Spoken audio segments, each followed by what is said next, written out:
we call it fields, Gaza, West Bank, Jordan, Lebanon, Syria. Yeah. And we have 3,000 staff. And so all that in UNRWA that we have 30 staff. It's one of the largest UN agencies. Yeah. And then that the annual budget is almost $600 million, and the majority of them are for salaries of these 30,000 staff. Mm-hmm. Okay, and then that's how UNRWA operates. Okay, so how is the current crisis in Gaza affecting your work, and what are you doing to help the refugees there? Yes. UNRWA has a large operation in Gaza, the largest humanitarian agency working in Gaza. Okay. And then for health, we have 21 health centers. And for school, I think we have 200 plus schools. And then these are heavily affecting the current crisis. And the health part, which I know the best, up to last week, almost 7 to 8 health centers out of 21 are closed. And we have at this point of time 150,000 plus people.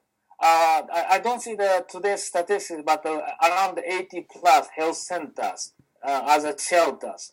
So that they left their original places and then they refused to the... Oh, right, that's shelters. Okay. Yeah, let me check the latest one, if you don't mind. Yeah, okay. That's what I got the last night. Sorry. Where is it? Okay, yeah. Shelters, wow. Shelters. As of yesterday, 150,000. To be precise, 150137 in 84 schools. Wow. So it's a huge number. It's almost close to 8% or plus of the entire refugee populations in Gaza. Or I think it's more than 10% are now in schools refusing. And there's a very high number, a very high number, very difficult for you to cope with as an organization.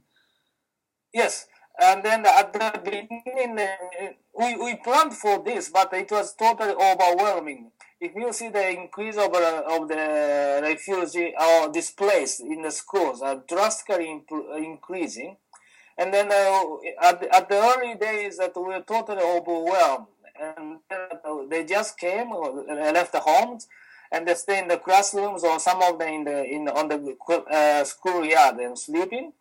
And we were trying our best to provide the blankets and all the other things.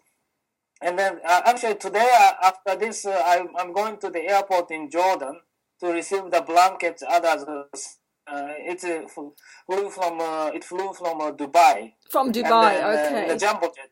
Yeah, so what part of the world, where have those blankets come from? Where are they? Okay, they're coming from Dubai, but who's donated them? Have they been donated? There's a humanitarian hub in Dubai, which is many agencies are used. So there's a huge warehouse there. So we bring from there. So blankets are from many parts of the world. I do know somebody who's in charge of that warehouse, in fact. Yeah, sure. From that, that's very good. Yeah. Sure. So that at this point of time, what I heard last week, now food, at the beginning people complain about everything because it's just total outnumbered. Now that in many places food are now basically available from our cooked food and also the support from local agencies, local NGOs for the food. Mm-hmm. Now, one main problem in the shelter now is water and the hygiene. Because if you know that the Gaza, even before the crisis, there is a shortage of water, particularly clean drinking water, and also electricity. If you know that UN made an analysis last year, which is called Gaza 2020, right. And because of the extremely insufficient infrastructure, Gaza may become unliable or not a place to live by 2020. That was a report published by UN even before the current crisis. So you can imagine how the situation is now. The crisis is at it's huge now. So how does this, the truce that's just come into place, this 12-hour truce, how does that help you as an agency? Does that make a big difference? Anyway, that we have to provide a safe place for people. That's the most important thing, because no place is safe in Gaza now. And then that I don't know that I heard the news that they are going to do the ceasefire for 12 hours. Israel announced, but I don't know. It's in place or not. It's in place now, but yeah, good, excellent. But also we have to wait for the other side's reaction. Exactly. Nevertheless, that no place is safe, so that and then at the location of our institutions are both sides, and so that they are not supposed to be bombed. Although there was a shelling in a couple of schools last week, which is totally unacceptable. Nevertheless, it happened. But basically, they are staying in the schools. We provided the food. Again, the main problem is the water and hygiene. Like what I said, that infrastructure itself is extremely weak, and so that we can't cope with the water. So they are trying to buy water, bring in water, but to be honest, it is still not yet there, particularly in the big shelters. So that the toilet is not clean, to be honest, and there's no shower.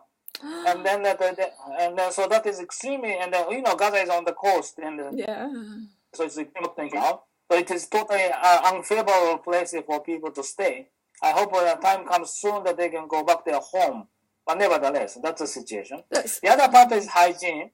And although there's no, report of any outbreaks of anything yet, but if you live under such conditions, we have to prepare that something like infectious diseases or some diarrhea could happen. So that is also our main concern now. And on top of this, without any security, without any stop of the war, the number of people moving to shelters could continue to increase. So that is also a major burden for us. So it's very much on the current situation.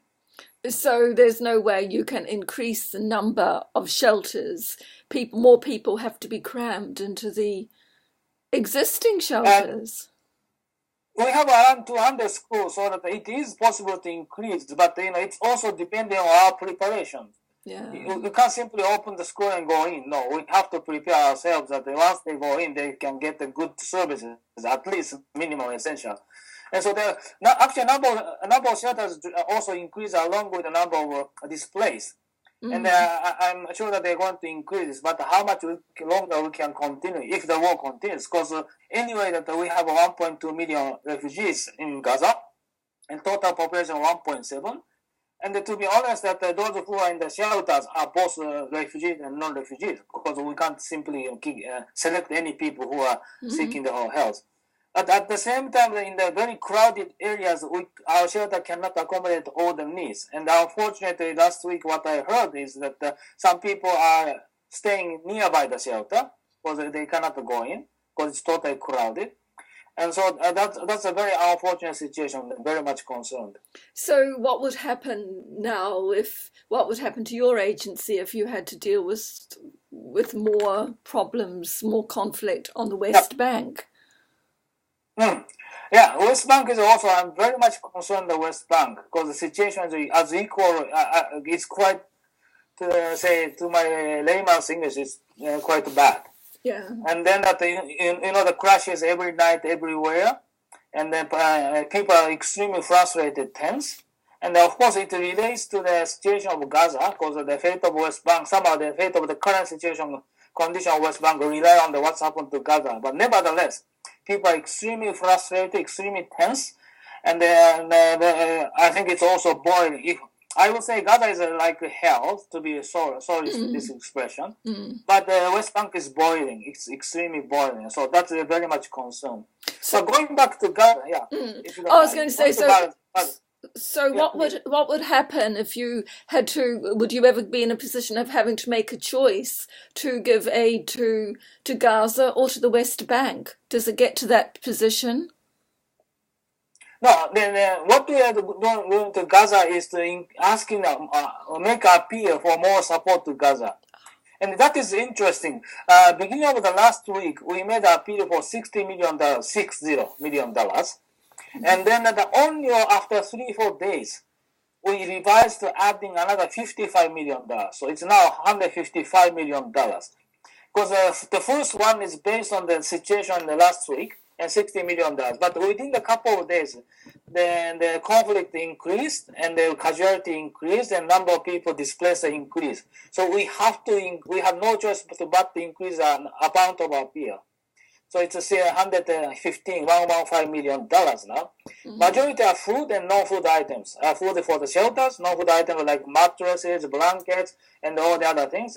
And other than that, the medicines and the hygiene kit, all these kind of things. So without additional support, we cannot cope. And then I don't think that is great. That is a nice situation that we have to make choice. One disaster, other disaster, which one to choose. We really have to address both.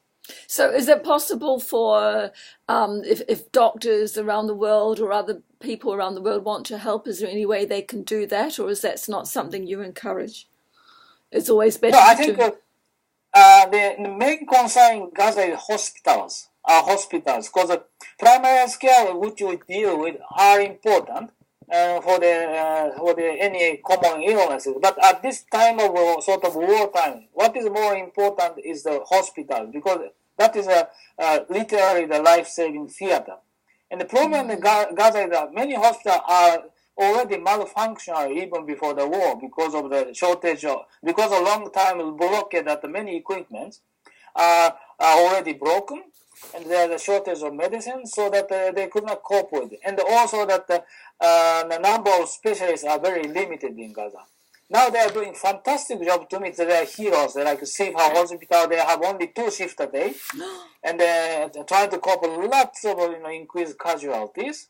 But at the same time, they lack of medical supplies and medical equipment, and also specialists. And especially like what you asked, that there are many offers from the world, around the world, to want to come to Gaza and do this. Mm-hmm. And we've been we've been referring them to the Minister of Health, because they have the operation room, which have to deal with this, entry of this specialist. That's the Ministry of Health in Gaza. That's the now they have one government, so it's basically the same. Yeah, okay.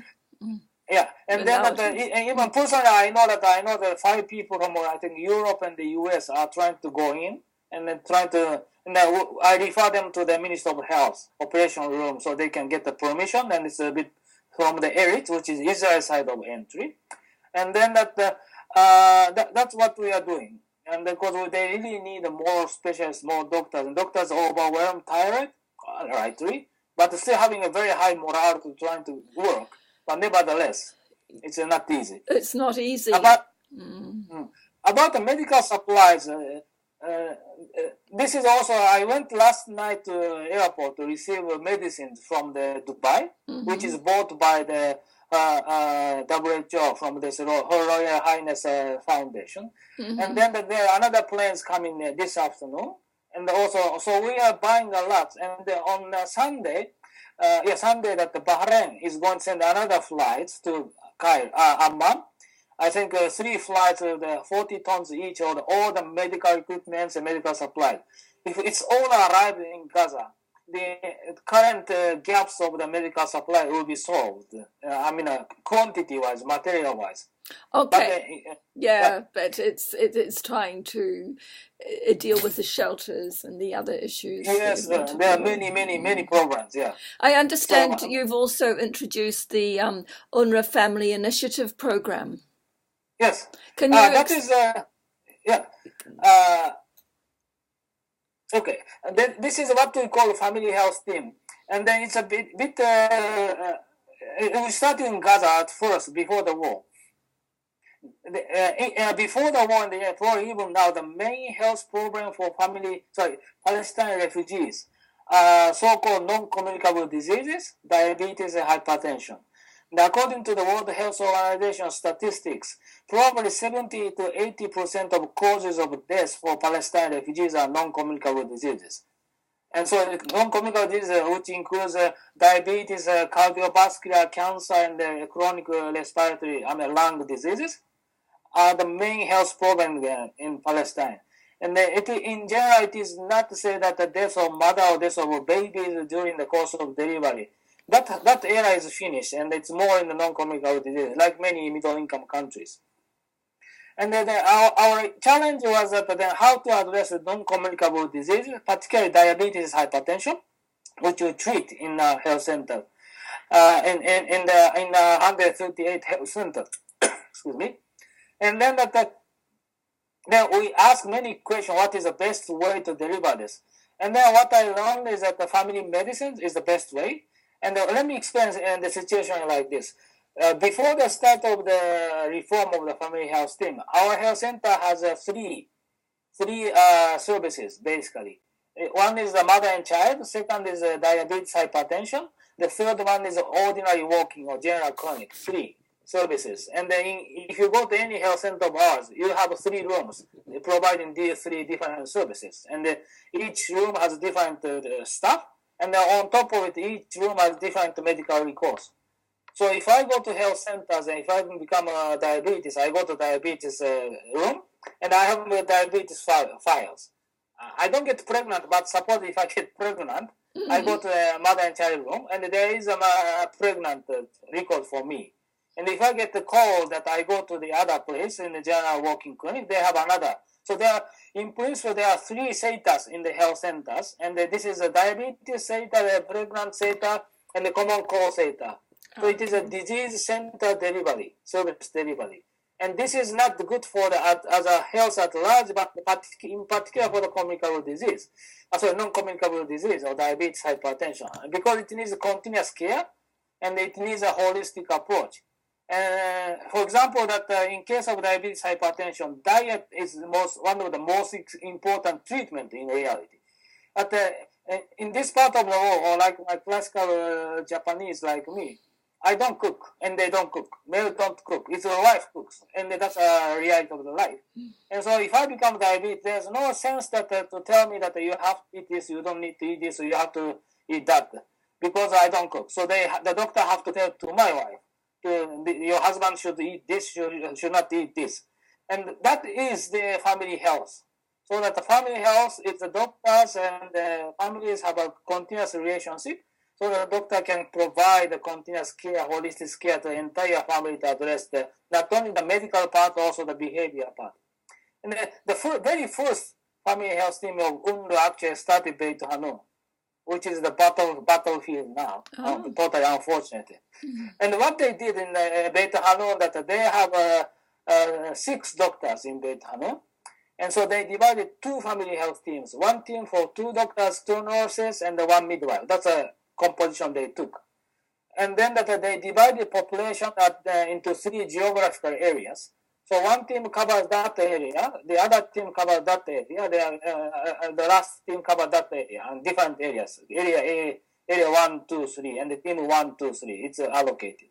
So the population living in the area 1 always goes to team 1, and also goes to the same doctor.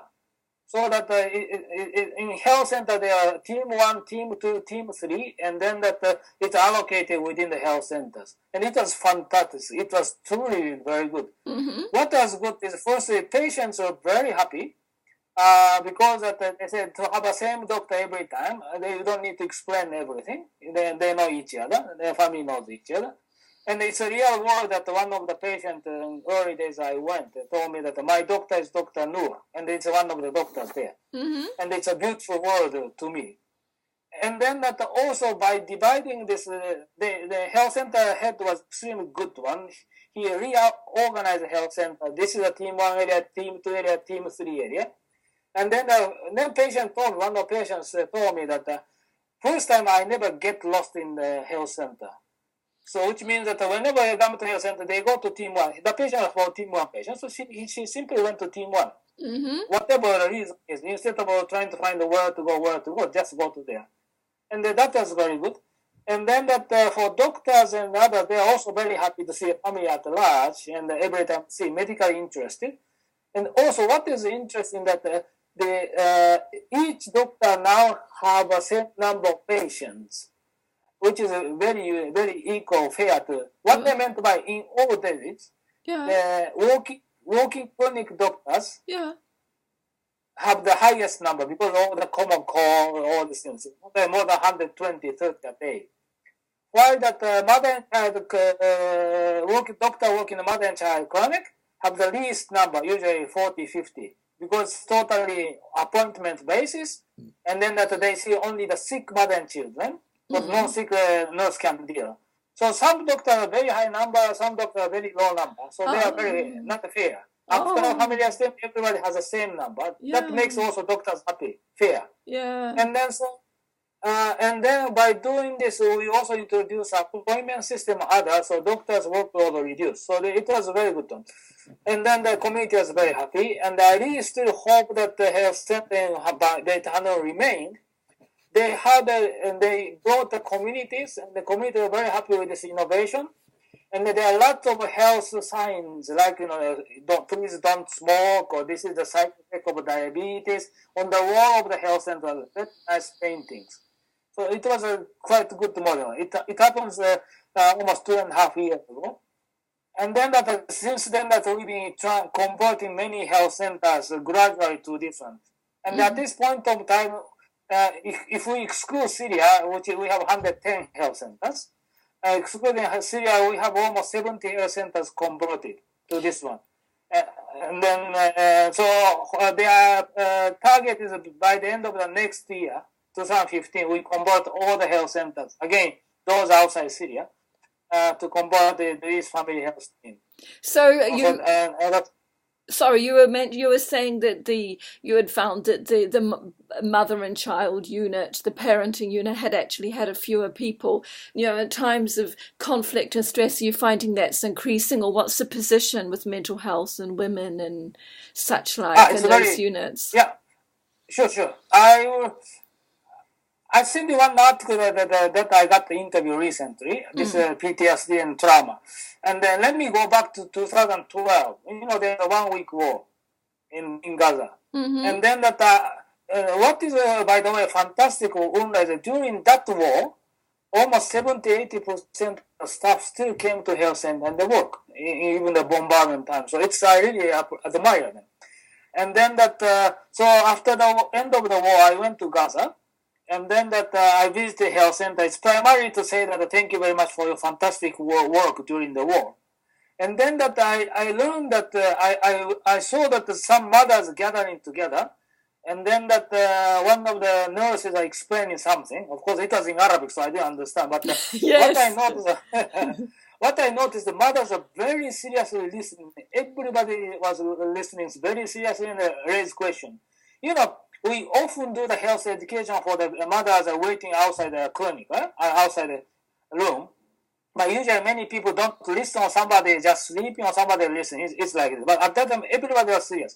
And so I asked them what this nurse is talking about. And they told me she was talking about how to manage your child or children after the war. And how do you respond to the changes or stresses the children have? And I was totally somehow moved. And so on that day I visited three health centers.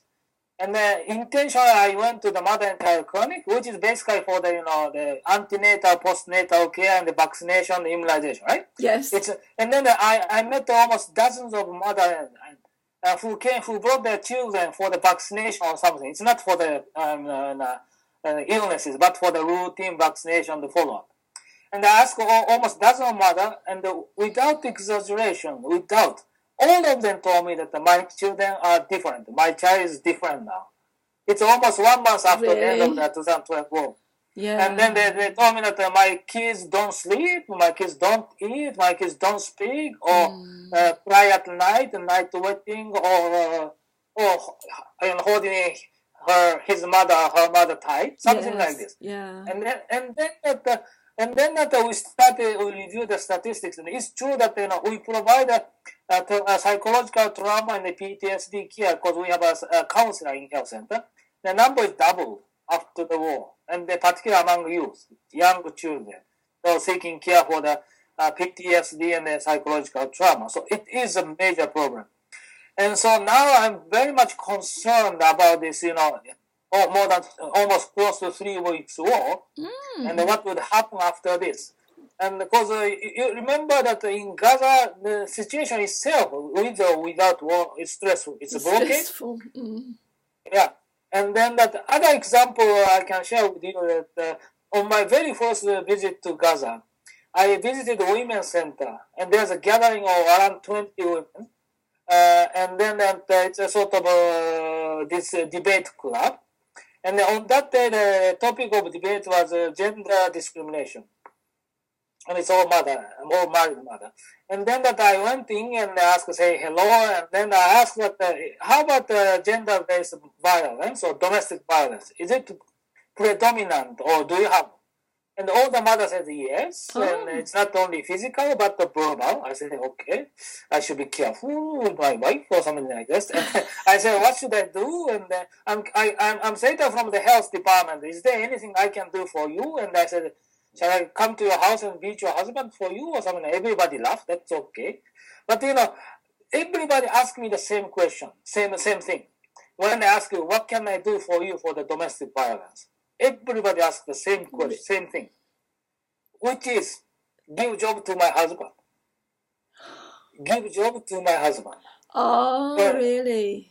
Okay. Yeah, because unemployment is extremely high. Okay. Then so that, in this part of masculine nature, the society, men have to protect, nurture family. And that's a social value, cultural value. And but he can't do it because of no job. And so frustrated, and then what's happened after that.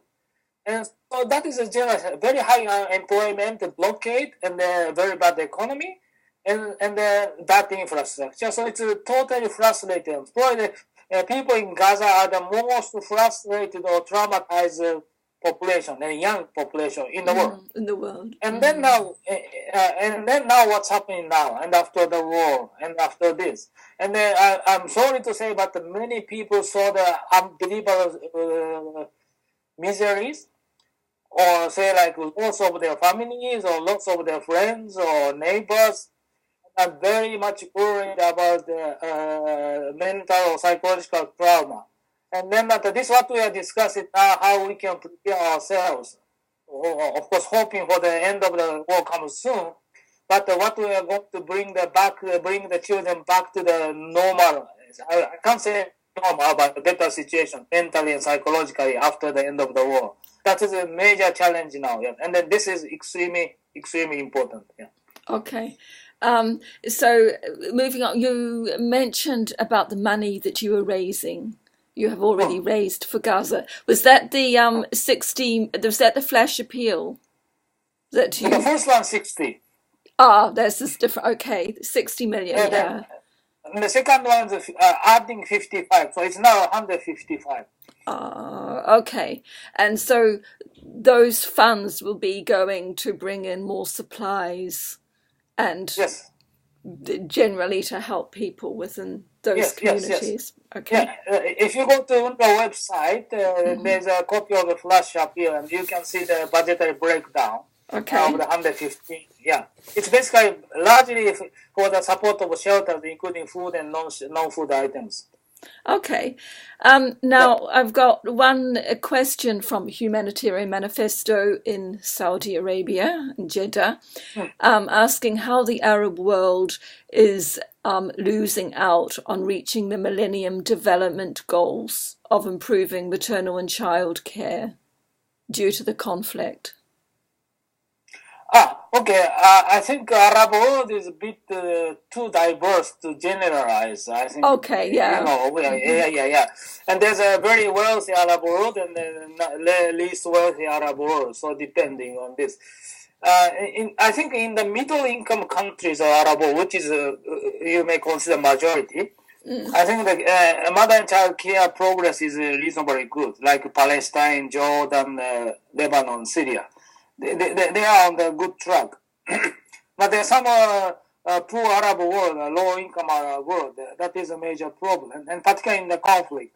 And unfortunately, say even now, for example, even in Palestine, we did an infant mortality survey last year. We are still analyzing the data in Gaza. It was before the war, and then we are analyzing West Bank, Lebanon, Syria, Lebanon, and Jordan. Where the mother dies during the course of delivery are hospitals, because how to save the dying mother during the course of delivery it's primarily send them to the good hospital. Then we can save the life. Yeah. That affects in the conflict. Because access to human health is a fundamental human rights, but access is restricted because of the conflict. Or in case of Gaza and the West Bank is blockade and the checkpoint the siege, then that unfortunately that the mother could not reach to the services that she needs. And that is one major reason that the conflict affect the mother and child health progress, affect the higher level of care. Of course, on top of it, we have the direct impact of the war, but nevertheless, that is health is very important in the conflict area, how to make sure the access. Yeah, so it's back to access all the time, and that's obviously getting more and more difficult. Now, I've got a comment here. I've got two comments actually. One from a woman called Chelsea Ray in the UK, and this is from social media, and she has asked, how is UNRWA coordinating on the ground with other agencies on a daily basis? And yes. And then she just added about, I understand access to Gaza has been tightened since last year, and how has this impacted lives? Yes, and then about the coordination, there is a regular coordination on ground, because we are not the only one. There's many other UN agencies. For health, which I know the best, there's a WHO, they have their team, UNICEF is there, and all the others. And the food-wise, we have World Food Program, so they are making daily coordination, and then to make the best. And also Minister of Health for health. There is for example, the last Thursday, there's a coordination meeting for the primary health care part of under the conflict. Oh, okay. And what they agree is that we have to make a good surveillance system. Because, like what I mentioned, we are very much concerned that the primary health care level is the outbreak of any infectious illnesses. So that the surveillance is very important to make sure we detect early and respond early. That kind of coordination is there. And we also had a teleconference yesterday with the World Health Organization how to address the health issues, health crisis. So, and also Minister of Health has an operating room. And then we, for example, a good example of coordination, like what I said, is to send a specialist from the rest of the world to Gaza, which is coordinated by them. So there are good coordination on the ground, because people are working at the maximum level, so they really need to work all the other together. The access to Gaza has been a problem. It has been a problem, and now it's a major problem in the Rafah side, with the Egyptian side. It's basically blocked. For example, that the plane I'm going to receive today in the Amman from Dubai. Or Bahrain tomorrow. They firstly try to go through Egypt. Because it's easier. If you send it a leash or send it a truck, it's much easier, right? Yeah. You don't need to go across all the way down. So how do you go from Jordan? You go through the Allenby crossing and have to go right round. Yeah. Oh, it's much longer. Yeah, but nowadays, anyway, that the goods we receive are going smoothly. And then, to be honest, Israel is somehow collaborating with us for go through the items. So the one we received yesterday, we already got the permission to going through. So for tomorrow or the day after, we can send it to Gaza. But nevertheless, easiest one is Rafah. But this is closed. And so that the doctors who really want to help with Gaza have to come from Israel to Erez. So it's a much more complicated business. So that is the main issue of the access. And then that we are asking Egyptian government to give more humanitarian corridors through the Rafah, and I really hope it would happen, because they still need lots of support. And the other issue is that the people inside Gaza do not have access to go outside. Say like more complete, or health-wise, more tertiary care, more highly advanced care, which they need to save their lives, are not always, if not quite regularly available. And that is also the access to health is a major problem, particularly under conflict time now. Okay. Now I've got one other comment that has just come from somebody called Samira in Saudi Arabia. And the question is, I do not have a question, but a few words of respect. I've been following the work of UNRWA for 3 years now through Dr. Sita. He travels back and forth to check on UNRWA team in Palestine and advocates for the refugees' health needs and crisis at major World Health Organization meetings. He is an incredibly humble human being. I don't think anybody else was born for this work other than Dr. Sita. What he and the UNRWA team does on a daily basis in Palestine is inspiring. Oh, she was there you are. So people are busy following what you do. So she was just too kind. And the people, UNRWA staff are extremely good. They say like even now, last Thursday, still 60% of the health staff came to health centers and working under this situation. Still 60%. It's very high. Amazing. And is this from all over? Are they from all over the world? The US and the UK and France? No, our staff are basically Palestinian refugees. I said we have 30,000 Palestinian staff of UNRWA, right? Almost all of them are Palestinian refugees. Oh, really? And I think that's almost all of them. We have international staff like me is only 200 or max to 300. So almost 99% are Palestinian refugees. And that's one big reason they are so committed. I have never seen such a committed public servants in my life in health. I never seen this. And even when they're not being paid, are they being paid? Oh, in UNRWA we are paid. In UNRWA, yes. Oh, well, yes, but but also the Palestinian Minister of Health, they are not paid. Yeah. The worst one, the last 4 months, they haven't paid in Gaza, and then that is totally amazing. The commitment, amazing. Yeah. It's really amazing. Yeah. And, I call them every day, and then the first thing they told me, last night was bad, and every day last night was bad than the previous days. But what they're talking about, how to maintain shelters, how to distribute medicines, why that they couldn't sleep last night because of sharing nearby houses. It's totally amazing. It's really fantastic people. And are there any other messages that you would like to get out to the rest of the world about what's happening in Gaza and your role, and your organization's role? Yeah. What's happening in Gaza is extremely sad and a total disaster, and I really would like the international community to raise voice to stop the war. And then because health, which is in my area, is the outcome of everything other than health.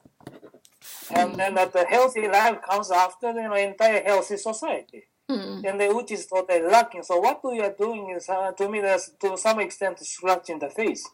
So even before the war, I went to Ghana and asked the community that what is your health program, and they said, okay, because I came, they said family health team is good, or this kind of thing they told me. But when I asked them, what is your main real problem? Of course, no job, no electricity, no water. If we don't have this, whatever we do, we cannot reach the healthy society. And that is totally lacking. So what I want to say is that I really would like the international community to raise the voice to stop the war so that no more unnecessary casualties. But at the same time, I really would like the international community to make sure that we reach the real end of the war. So, for example, to be honest, if we stop now like as it is, and the blockade simply continues, and the situation remains quiet but the same like before, I'm sorry that 2-3 years later we may have the same situation, and I'm not exaggerating. This is everybody's concern. If we simply somehow bring a cosmetic end of the war, which is very important to save lives, but eventually it could result in another war in the 2-3 years later. So we really need a very true peace and just a long solution for the Palestine, because otherwise it's extremely bad. It's going to be bad. And that's what I really want to say. For UNRWA, UNRWA is a big organization, and it's a typical UN, United Nations. So we have some efficiency, we have inefficiency, we have a flexibility, but we have bureaucracy, and that remains. And then I've been working in the WHO and here almost close to 20 years, so I know how the UN works. But what I want to say is I have never seen such committed local staff in my life in the UN. And so I really would like to help people that continue to help us. Oh, well, thank you. Yeah, thank you very much, Dr. Sita.